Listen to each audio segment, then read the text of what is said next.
एक बार देवी पार्वती ने देवों के देव महादेव से पूछा, ऐसा क्यों है कि आप अजर हैं, अमर हैं, लेकिन मुझे हर जन्म के बाद नए स्वरूप में आकर फिर से बरसों तप के बाद आपको प्राप्त करना होता है।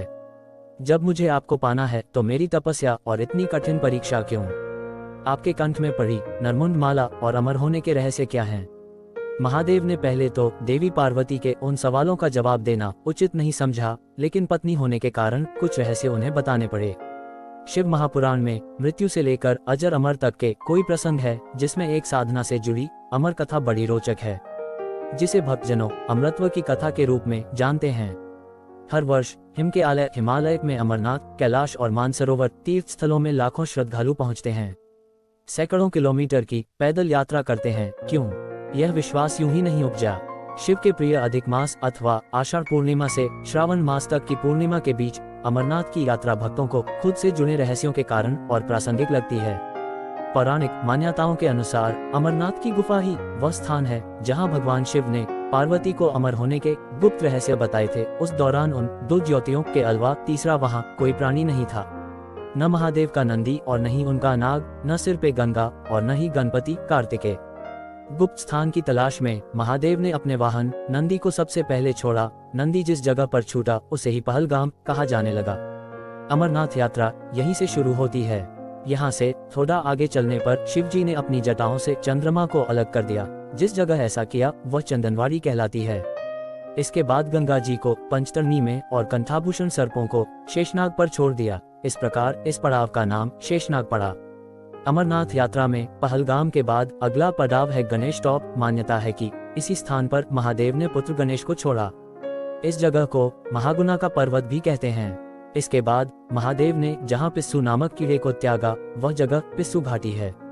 इस प्रकार महादेव ने अपने पीछे जीवनदायिनी पांचों तत्वों को स्वयं से अलग किया। इसके पश्चात पार्वती संग एक गुफा में महादेव ने प्रवेश किया।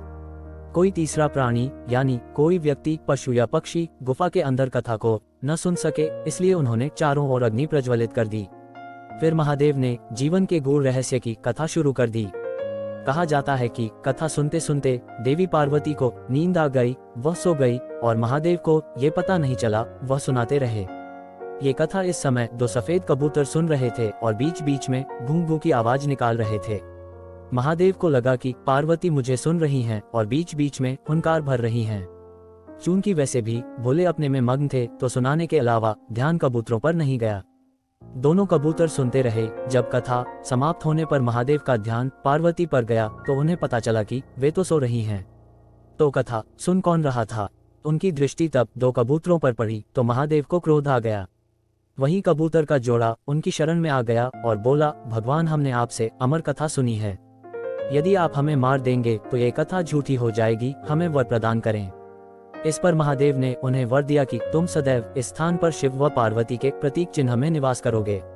अंततः कबूतर का ये जोड़ा अमर हो गया और यह गुफा अमर कथा की साक्षी हो गई। इस तरह इस स्थान का नाम अमरनाथ पड़ा। मान्यता है कि आज इन दो कबूतरों के दर्शन भक्तों को होते हैं।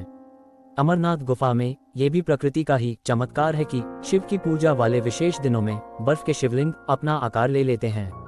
यहाँ मौजूद शिवलिंग किसी आश्चर्य से कम नहीं है।